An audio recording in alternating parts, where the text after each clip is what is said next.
You're the person your friends come to for advice. You're the one who gets it before the boss finishes the sentence. You pride yourself on your intellect, your vocabulary, and your ability to see the angles everyone else misses. And yet, the person you consider lesser than you, the one who speaks too fast, thinks too little, and acts without a fraction of your nuance, is currently out-earning you, outpacing you, and living the life you've only managed to conceptualize. Your intelligence isn't your superpower, it's your hiding place.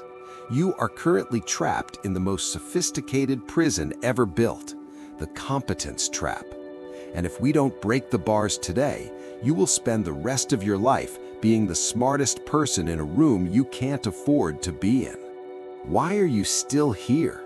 While others are out in the world making dumb mistakes that lead to real-world data, you are sitting in the corner, optimizing a plan that will never see the light of day. This is intellectual masturbation.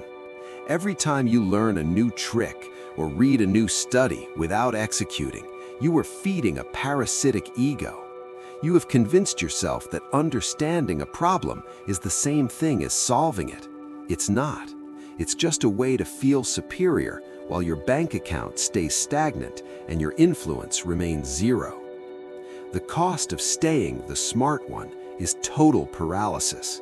You are terrified of being a beginner because a beginner is, by definition, incompetent. To protect your identity as the smart guy, you avoid any arena where you might look foolish. But the dumb person, they don't have an identity to protect.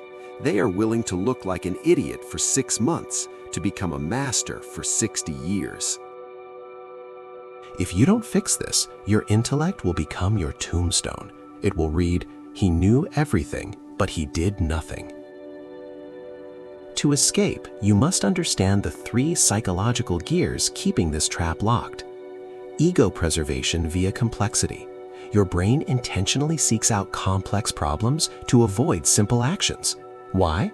Because if you fail at a complex task, it's because the task was hard. If you fail at a simple task, it's because you are a failure. You create a high cognitive load for yourself as a defense mechanism. Complexity is the smokescreen you use to hide your fear of being judged.